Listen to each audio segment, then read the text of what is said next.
September 29th, 1971. Columbus Circle, Manhattan, New York.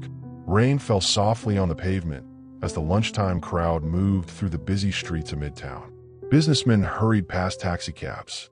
Tourists gathered near Central Park. And inside a quiet Italian restaurant, a war was about to begin. At a table near the back sat Joseph Colombo, the powerful boss of the Colombo crime family. He had become famous across America, not just inside the mafia, but in public. Colombo had created the Italian-American Civil Rights League, a controversial organization he claimed was fighting discrimination against Italian Americans. To many in the mafia, it was dangerous. Colombo loved attention. Television cameras, public speeches, rallies with thousands of people. The problem was simple. The mafia had always survived in the shadows. Joseph Colombo was dragging it into the spotlight, and someone had decided he needed to be stopped. Just after 2:30 p.m., a young man named Jerome Johnson approached Colombo. He was carrying a camera, pretending to be a photographer. Witnesses later said Johnson suddenly stepped forward, raised a pistol, and fired 3 shots. Gunfire exploded through the restaurant. Joseph Colombo collapsed to the floor, blood spreading across his suit. Panic erupted, but before Johnson could escape, Colombo's bodyguards reacted instantly. They opened fire. Jerome Johnson was killed within seconds. The attack shocked the entire American mafia. Colombo survived the shooting, but the damage was catastrophic. The bullet had struck his brain. He would never speak again, never walk again, never return to power. For the Colombo crime family, the consequences were immediate. Their boss was alive, but effectively gone. And in the mafia, power never remains empty for long. Within days, a quiet but ruthless mobster stepped forward, a man who had been waiting patiently for years. His name was Joseph Yacovelli, and the violence that followed would turn the Colombo family into the most brutal and uncontrollable crime organization in New York. The Colombo crime family was already one of the infamous 5 families that ruled organized crime in New York City. Alongside the Gambino crime family, Genovese crime family, Lucchese crime family, and Bonanno crime family. These organizations controlled vast criminal empires, gambling, loan sharking, labor unions, construction rackets, extortion operations worth millions of dollars every year. For decades, the mafia had operated under a strict structure. Boss, underboss, consigliere, capo regimes, soldiers. Orders flowed downward, loyalty flowed upward, and betrayal was punished with death. But the Colombo family was different. Even before Joseph Colombo rose to power in the 1960s, the organization had a long history of instability. The family had originally been founded under the leadership of Joseph Prophesci, one of the earliest mafia bosses in New York. Prophesci ruled the organization with an iron grip. He demanded enormous tributes from his captains, sometimes thousands of dollars a week. The money flowed directly into his pocket. But inside the family, resentment was growing. Some mobsters believed Prophesci was greedy. Others believed he had lost touch with the street. By 1961, the tension exploded. The rebellion was led by Joe Gallo, a young and unpredictable gangster from Brooklyn. Gallo and his crew began kidnapping members of their own crime family, demanding changes in leadership. It was one of the first times in mafia history that soldiers openly revolted against their own boss. The conflict became known as the First Colombo War. Gunmen roamed Brooklyn streets. Mobsters disappeared. Bodies appeared in alleys. The war dragged on for years. Eventually, Joseph Prophesci died of cancer in 1962. The leadership passed to Joseph Magliocco, but his rule was short-lived. Magliocco soon became involved in a dangerous conspiracy, a secret plot to murder 2 of the most powerful bosses in the mafia, Carlo Gambino and Tommy Lucchese. The plan collapsed when one of Magliocco's own associates revealed the scheme. The Mafia Commission intervened. Magliocco was forced into retirement, and in 1964, leadership passed to a rising mob figure, Joseph Colombo. At first, Colombo seemed like the perfect boss. Young, charismatic, confident, but his obsession with publicity quickly made him a controversial figure inside the mafia. The creation of the Italian-American Civil Rights League in 1970 pushed things even further. Colombo held massive rallies in New York. Thousands of supporters attended. Television cameras broadcast the events nationwide, and for the first time, Americans were hearing a mafia boss speak openly in public. The Federal Bureau of Investigation watched carefully. Agents had been trying for decades to dismantle organized crime, but the mafia's secret code of silence, omerta, made prosecution incredibly difficult. Witnesses rarely talked. Victims refused to cooperate. Even low-level mobsters were terrified of becoming informants.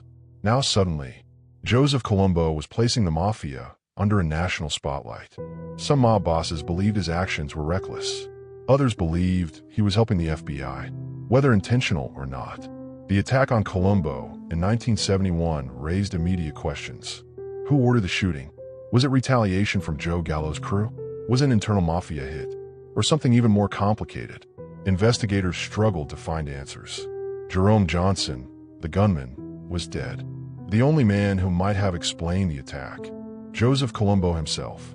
But Colombo remained trapped in a coma-like state for the rest of his life. The truth behind the shooting would remain one of the great mysteries of mafia history. But one thing was clear. With Colombo incapacitated, the family was leaderless, and the men competing for control were not interested in peace. Joseph Iacovelli stepped in as acting boss. He was loyal to Colombo, but many soldiers in the family were still loyal to Joe Gallo. And Joe Gallo had just been released from prison. When Gallo returned to Brooklyn, the streets felt different. His old crew was still there, still armed, still angry, and they believed the Colombo leadership had betrayed them. Within months, the tension inside the Colombo family exploded again. A second war was coming, a war that would fill New York with gunfire and leave investigators asking a terrifying question. Why couldn't the FBI stop the most violent mafia family in America? The answer would unfold in blood. April 7th, 1972. Little Italy, Manhattan, New York. The restaurant was crowded. Inside Umberto's Clam House, waiters carried plates of seafood between tightly packed tables. Conversations echoed through the room. At a table near the center sat Joe Gallo. He was celebrating his birthday. Gallo had recently been released from prison, and in typical fashion, he had chosen a public place. A place where everyone could see him, where everyone could hear him laugh, where everyone would remember he was back. Gallo had always been different from other mafia figures. Unpredictable, violent, and impossible to control. During the early 1960s, Gallo had already led one rebellion against the leadership of the Colombo crime family. Now, with Joseph Colombo incapacitated after the 1971 shooting, Gallo believed the balance of power inside the family had shifted. Many believe Gallo himself may have been connected to the attack on Colombo, but no one could prove it. Inside the mafia, suspicion was often enough, and the men now running the Colombo family believed Joe Gallo had crossed the ultimate line. He had tried to kill the boss. So on that night, in April, while Gallo sat eating with his family and friends, gunmen quietly entered the restaurant. Witnesses later described 3 men. They moved quickly, silently, and then the gunfire started. Bullets tore through the crowded dining room. Tables overturned, glass shattered. Customers screamed and dove for the floor. Joe Gallo tried to run.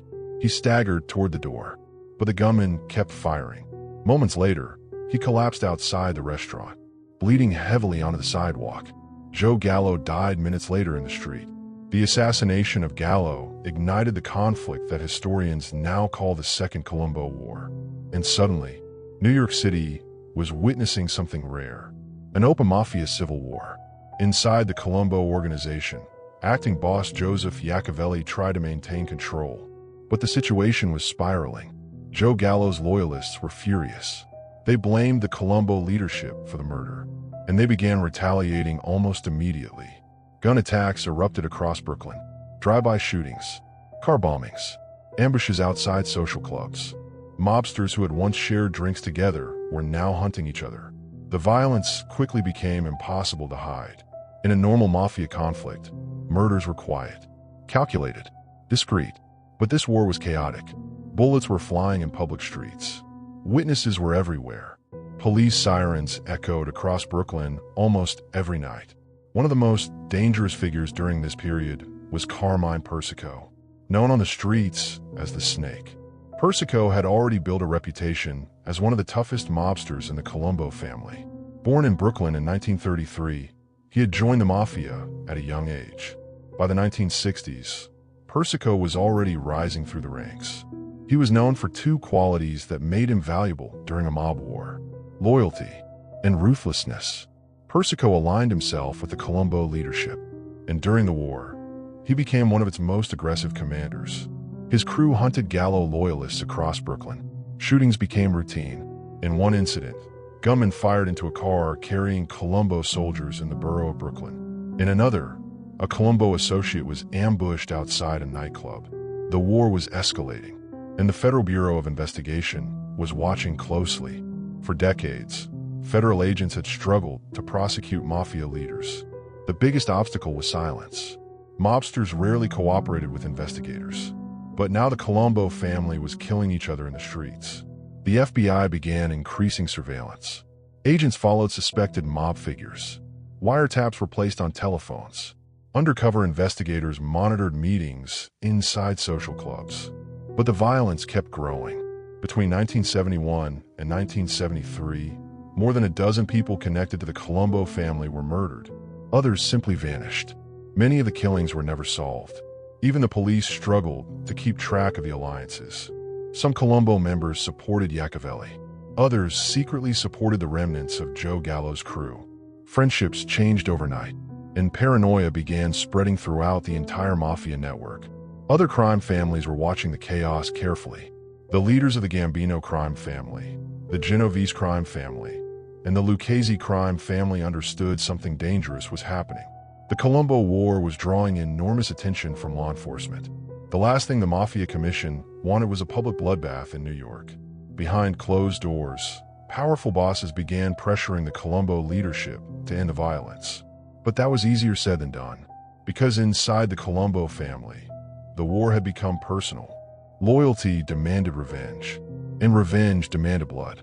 The turning point came in 1972. Under intense pressure from other mafia families and growing attention from law enforcement, the Colombo leadership decided the war had to stop. Acting boss Joseph Machiavelli was quietly removed from power. The Mafia Commission demanded a new structure. Leadership passed to Carmine Persico. Persico was now effectively running the Colombo crime family.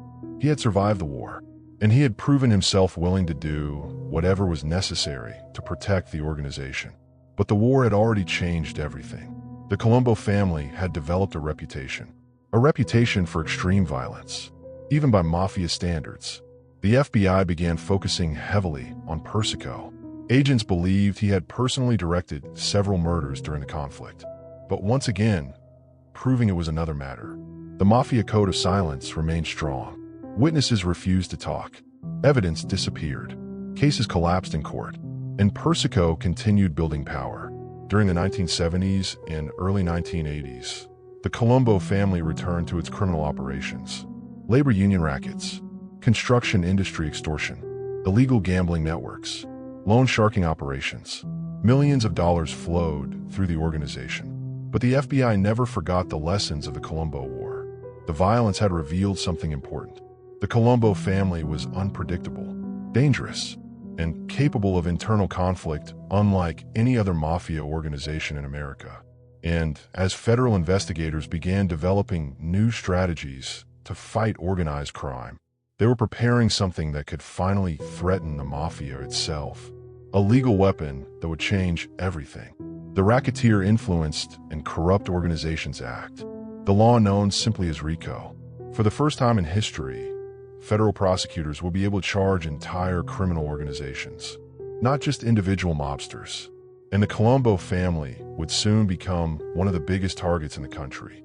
But before the FBI could bring down the organization, the family would explode into violence again. Another war, even bloodier than the first. And this time, the FBI would be watching from the front row. February 25th, 1985, Manhattan Federal Courthouse, New York City. Inside a heavily guarded courtroom, one of the most powerful criminal organizations in American history was about to face a new kind of enemy. Not rival mobsters, not street gunmen, but the United States government. For decades, mafia bosses had operated above the law. Murders went unsolved. Witnesses disappeared. Jurors were intimidated. Cases collapsed. But now federal prosecutors were preparing a legal assault unlike anything the mafia had faced before. The weapon was the Racketeer Influenced and Corrupt Organizations Act, better known simply as RICO. And among the men sitting in that courtroom was the boss of the Colombo crime family, a man investigators have been watching for years, Carmine Persico. By the early 1980s, Persico had become one of the most powerful mafia figures in New York. But he ruled differently than most bosses. Because Persico was rarely seen in public, he had spent much of his time either in prison or hiding from the authorities. Yet, somehow, he continued running the Colombo family from behind bars. Orders moved through a small circle of trusted captains. Messages passed through lawyers. Associates carried instructions between prison visits. Even locked inside a federal cell, Persico remained the boss. But the federal government had been quietly building a case. For years, wiretaps, surveillance, financial investigations, and finally, prosecutors brought together one of the largest organized crime indictments in American history. It became known as the Commission Trial. The trial targeted the leadership of New York's 5 families, including powerful bosses from the Gambino crime family, Genovese crime family, Lucchese crime family, and Bonanno crime family. For the first time in history, federal prosecutors argued that the mafia itself was a criminal enterprise, not just individual gangsters, but an entire coordinated organization. The evidence was overwhelming. In 1986, Carmine Persico was convicted of racketeering conspiracy. He was sentenced to 100 years in federal prison. For most mafia families, the conviction of a boss would have brought stability. A new leader would take over. The organization would continue quietly. But the Colombo family had always been different. Inside the organization, a new struggle for power was already beginning, and it would ignite another war. By the early 1990s, Carmine Persico was still officially the boss of the Colombo family, even though he was serving his life sentence in federal prison.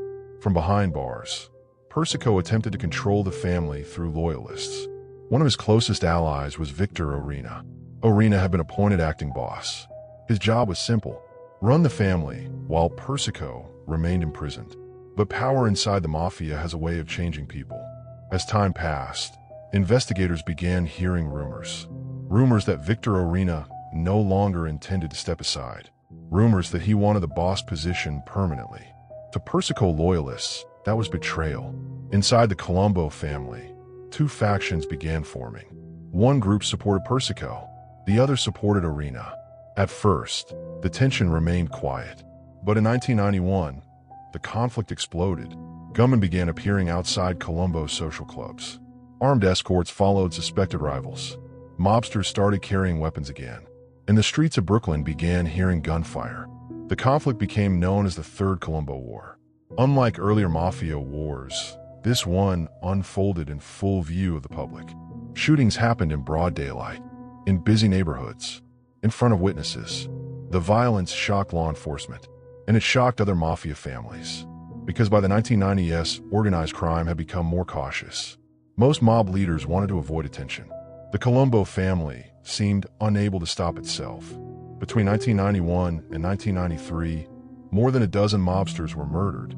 Many more were wounded. In one incident, gunmen opened fire on rival Colombo soldiers outside a social club in Brooklyn. In another, a Colombo associate was ambushed while driving through the city. The violence was relentless.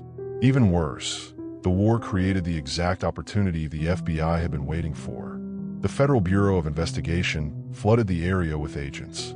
Wiretaps captured conversations between mobsters. Undercover officers infiltrated gambling operations. Surveillance teams monitored every meeting. And, for the first time, something extraordinary began happening. Mobsters started cooperating. Some feared they would be killed in the war. Others believed the family was collapsing. One by one, informants began providing information. The silence of Omerta was breaking. Federal prosecutors launched a wave of indictments.